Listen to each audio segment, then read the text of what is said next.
오늘 우리 하나님 말씀을 야고보서 1장 2절부터 8절까지 말씀 보고 함께 우리 기도하기 원합니다. 신약성경 371면 야고보서 1장 2절부터 8절까지의 말씀,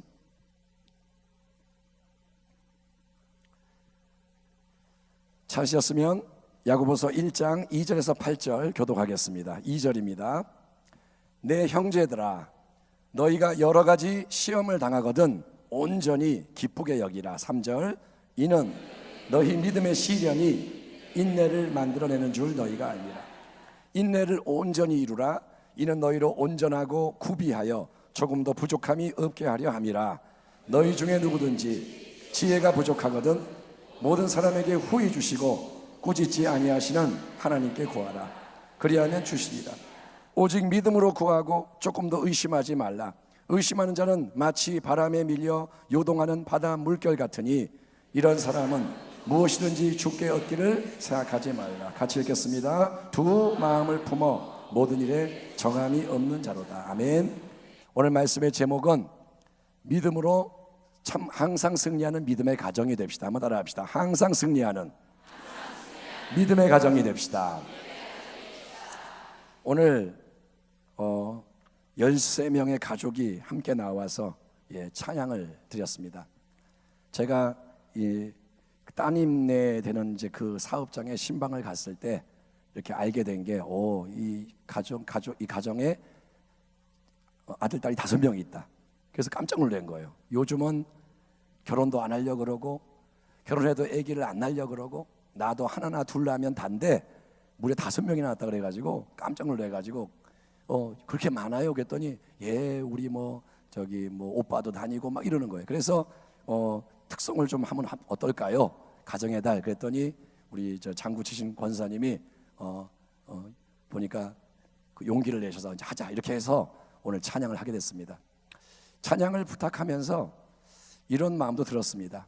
이렇게 13명의 큰 가족이 나와서 이렇게 찬양할 때 우리 가운데는 또 식구 중에 누군가가 이미 천국을 간 가정도 있고 또 자식이 없는 가정도 있고, 그래서 어떤 가정은 그 모습을 볼 때 너무 부럽거나 마음이 또 속상하지 않을까.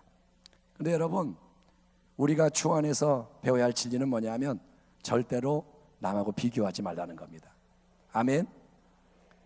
저 가정은 돈이 많아, 저 가정은 건강하고, 저 가정은 사람이 많아, 근데 우리 가정은 왜 이래? 이렇게 비교를 하기 시작하면 즉시 불행해지는 거예요. 여러분, 비교를 하면 우리의 마음이 불행해질 수밖에 없어요. 교만해져서 불행해지고, 그 다음에 비참해져서 불행해지고. 여러분, 여러분에게 지금 주어져 있는 그 상황, 여러분에게 주어져 있는 가정, 그 가정이 문제가 있고 지금 내 상황이 어렵더라도 그것을 하나님이 허락하신 것을 믿으시길 바랍니다. 어떻게 보면 가혹하게 들리죠. 왜 하나님 나에게 힘든 걸 주세요?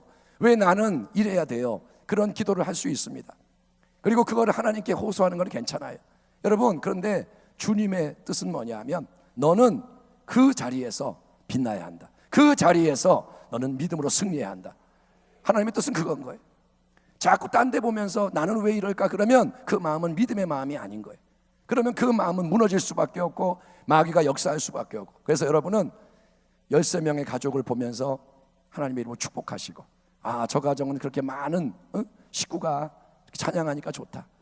여러분, 그러나 내 가정, 지금 내 가정에 어려움이 있고 식구 중에 안 믿는 사람도 있고 또 여러 가지 상황이 어렵더라도 여러분, 바로 이 자리가 내가 서야 하는 자리고, 가정의 달 5월 나는 이 가정을 지켜야 되고, 나는 이 가정을 세워야 되고, 나는 이 자리에서 하나님 영광을 위해 승리해야 한다. 이거를 여러분 믿으시기를 축원합니다. 여러분, 어려움이 없는 가정은 없어요. 우리가 밖에서 보면 저 집은 참 부럽다, 문제가 없겠다 하지만 문제가 없는 가정 아무도 없습니다. 그래서 우리는 오늘 이 밤에 하나님의 말씀을 들어야 되는데, 하나님은 야고보서 1장에서 우리가 믿음으로 가정에서 승리할 수 있는, 또 개인도 그렇고 교회도 그렇고 승리할 수 있는 놀라운 비결을 말씀해 주시는데, 첫 번째는 뭐냐면 우리는 믿음으로 어떤 상황에서든지 인내해야 할 줄 믿습니다. 한번 따라 합시다. 믿음으로 인내해야 한다. 믿음으로 뭐 해야 된다고요? 인내해야 되는 거예요. 오늘 야고보서 1장 2절을 보면 형제들아 너희가 여러 가지 시험을 당하거든 온전히 기쁘게 여기라. 그 이유는 너희 믿음의 시련이 인내를 만들어내는 줄 너희가 알미라 라고 말합니다. 여러분, 우리의 삶에 어려움이 없으면 참 좋겠다고 생각을 하지만 인생에는 어려움이 오고 예수를 믿어도 어려움이 와요. 그런데 야고보는 이 어려움을 뭐라고 표현하냐면 너희 믿음의 시련이라고 말하는 겁니다. 우리에게 오는 모든 어려움은 시련인데 그거는 의미 없는 시련이 아니라 믿음을 테스트하는 시련이라는 거예요. 모든 상황은 믿음으로 우리가 만나야 하고 믿음으로 이겨야 하는 상황인 겁니다. 내가 몸이 아프다, 믿음으로 이겨야 되는 거예요. 물질에 어려움이 왔다, 믿음으로 감당해야 하는 거예요. 자녀가 문제가 생겼다, 믿음으로 감당해야 되는 거예요. 여러분, 살아가면서 대면하게 되는 모든 상황은 하나님이 허락하셨기 때문에 오는 것을 알고 이 상황은 뭐냐? 그것은 바로 나의 믿음을 인내하는 믿음으로 만드는 상황인 것을 깨닫기를 축원합니다. 많은 사람이 오늘날 인내하지 못합니다. 많은 사람이 조금만 힘들면 못 참고 무너져 버려요. 왜 그러냐? 이 시대 풍조가 그래. 인내하는 걸 못 배웠어요. 옛날 분들은 보면 인내할 줄 알았어요. 그래서 가정을 지켜내기도 했어요.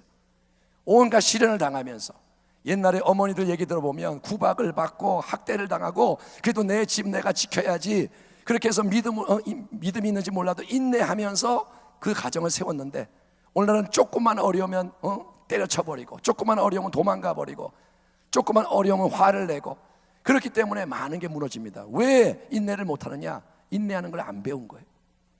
특별히 믿음은 인내가 중요합니다. 아브라함의 이야기를 봐도 아브라함이 인내했기 때문에 승리한 줄 믿습니다. 모든 믿음의 길은 인내하는 길인 거예요. 하나님은 왜 우리에게 시련을 주시냐? 인내를 만들어내는 거예요.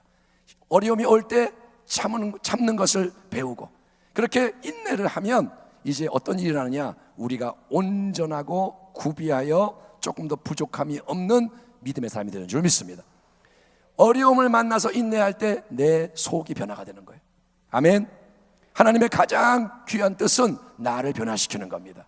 내가 천국 갈 수 있는 인생이 되게 만드시고 천국에서 영광 받는 인생이 되게 만드시고 이 땅에서 승리하는 인생이 되게 하기 위해서 하나님은 믿음의 시련, 여러 형태의 시련을 주시고 그 시련은 뭐냐? 인내함으로 우리가 승리해야 할 줄 믿습니다.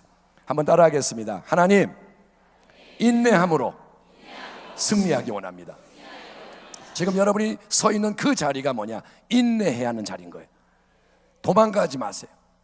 딴 데 보지 마세요. 하나님의 이름을 부르며 인내하기를 바랍니다. 하나님의 이름을 부르며 내가 참아내는 거예요. 그러면 내 속에 변화가 일어나는 거예요.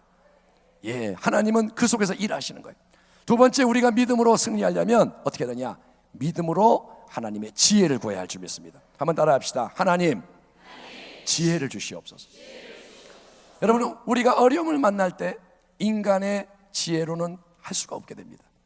내가 내 힘으로 감당할 수 있는 상황은 내가 그냥 하면 돼요. 그래서 우리는 어떤 경향이 있느냐? 내가 할 수 있으면 하나님 의지를 안 해요. 내가 돈이 있어, 그러면 돈으로 해결하려고 그러고, 내가 건강해서 힘이 있어, 그러면 힘으로 해결하려고 그러고. 근데 이제 믿음의 시련 중에 큰 것이 오면 내가 어찌할 수 없는 상황이 되는 겁니다. 내가 방법을 모르겠고 도와줄 사람이 끊어지고, 그때 우리는 어떻게 되느냐? 인내해야 되고, 둘째, 우리는 하나님께 지혜를 구해야 되는 거예요. 지혜는 뭐냐 하면 하나님이 주시는 선물입니다. 지혜는 지식이 아니라 본질을 보는 능력. 여러분, 솔로몬의 지혜를 우리가 압니다. 솔로몬은 하나님께 지혜를 구했습니다. 어릴 때 왕이 됐는데 이 많은 백성을 내가 어떻게 다스려야 할지 모르겠습니다. 하나님 앞에 1000번제를 드렸더니 하나님은 꿈에 나타나셔서 내가 너에게 무엇을 줄고, 솔로몬은 지혜, 듣는 귀를 주옵소서. 그래서 솔로몬은 위대한 지혜로 수많은 문제를 해결하고 이스라엘의 역사에서 가장 뛰어난 지혜의 왕이 된 줄 믿습니다. 여러분, 지혜는 뭐냐? 예수님의 모습에서 지혜를 봅니다. 대적들이 예수님을 잡기 위해서 황제에게 세금을 바쳐야 될까요? 말아야 될까요? 또 간음하던 여자, 잡혀서 온 여자 앞에 놓고 이 사람을 죽여야 될까요? 살려야 될까요? 예수님을 꼼짝달싹 못하게, 이렇게도 못하고 저렇게도 못하게 상황을 딱 만드셨는데, 그때 예수님은 하늘의 지혜를 가지고 딱 대답을 하시는 거예요. 예수님 한마디 지혜의 말씀에 원수의 계기가 깨지는 줄 믿습니다. 지혜는 능력인 거예요. 지혜는 단순히 소리가 아니라 말이 아니라 거기에 능력이 있는 겁니다. 그래서 우리가 인생의 길에서 답을 모를 때 우리는 하나님께 기도를 하는 거예요. 뭐를 구하느냐? 지혜를 구하는 겁니다. 하나님, 우리가 이렇게 어려운 가운데 있습니다. 지금 이 질병이 있고 이 문제가 있고 이 압박이 있고 나는 어찌할지 모르는데 하나님 지혜를 주옵소서. 그러면 하나님은 야고보서에서 뭐라고 약속하시냐? 너희 중에 누구든지 지혜가 부족하거든 모든 사람에게 호의 주시고 꾸짖지 아니하시는 하나님께 구하라, 그리하면 주시리라. 하나님께 지혜를 구하면 하나님을 꾸짖지 않으세요. 하나님 지혜가 부족해요, 지혜 주세요. 그러면 하나님이 이놈아 너는 맨날 달라 그러냐? 하나님 야단치지 않는다는 거예요. 하나님은 지혜를 구하면 꾸짖지 않고 후하게 넘치게 주시는 줄 믿습니다. 그 지혜를 우리는 받아야 하는 겁니다. 그런데 조건이 뭐냐? 우리는 구하되 믿음으로 구해야 되는 거예요. 예, 그 다음 말씀 뭐냐? 오직 믿음으로 구하고 조금도 의심하지 마라. 조금도 의심하지 마라. 이 말은 뭐냐? 어린아이처럼 믿으라는 거예요. 내가 지혜를 구하면 하나님은 지혜를 주신다. 내가 지혜를 구하면 항상 지혜를 주신다. 하나님은 일용할 양식처럼 지혜를 주시는 줄 믿습니다. 만나처럼 지혜를 주시는 거예요. 그래서 어떤 일을 만나도 우리는 기도하는 거예요. 믿음으로 하나님 지혜를 주옵소서. 하나님 지혜를 주옵소서. 그러면 하나님은 꾸짖지 않고 지혜를 후히 넘치게 주셔서 여러분의 인생에 새로운 길이 열리게 하시는 줄 믿습니다. 여러분, 마라의 쓴물을 달게 하는 게 뭐냐? 옆에 있는 나무였습니다. 여러분, 하나님께 지혜를 구하면 하나님은 그분의 방법이 있는 거예요. 언제 지팡이를 내밀어야 할지, 언제 침묵해야 할지, 언제 칼을 들고 나가야 할지, 언제 소리 질러야 할지, 그건 우리가 몰라요. 근데 하나님은 그때그때마다 지혜를 주셔서 우리로 세상을 이기게 하시는 줄 믿습니다. 오늘 이 밤에 13명의 가족이 찬양하는 찬양을 보면서 부러운 마음이 있습니다. 야, 식구가 저렇게 많고 하나 되고 예배드리고 그러면 얼마나 좋을까. 근데 여러분, 하나님은 저 가정을 축복하셔서 저렇게 아름답게 하셨지만 당신의 지금 그 가정과 상황에도 하나님은 은혜를 예비하고 있는 줄 믿습니다. 하나님은 감당할 시험을 주시고 여러분이 인내하고 믿음으로 구할 때 하나님은 넉넉히 이기게 하실 거고, 그래서 우리 모든 가정이 이 5월 한 달 믿음으로 승리하는 가정이 되기를 주의 이름으로 축원합니다. 한번 기도하겠습니다. 하나님 아버지, 오늘 지혜를 구하고 믿음으로 구하고 하나님 인내함으로 우리가 다 승리하기를 원하나이다. 어려움이 많은 이 시대 마지막 때 하나님, 우리가 하나님이 기뻐하는 가정을 세우고 하나님 기뻐하는 교회를 세우고 하나님의 영광을 위해서 우리가 일어나 빛을 발하며 나가게 하여 주시옵소서. 하나님께 모든 자원이 있고 은혜가 있사오니 하나님 믿음의 시련을 잘 이겨내고 끝까지 주님 기뻐하는 길을 힘있게 달려가는 귀한 우리 모든 복된 가정 되게 하여 주시옵소서. 감사하고 축복하며 예수님의 이름으로 기도하옵나이다. 아멘.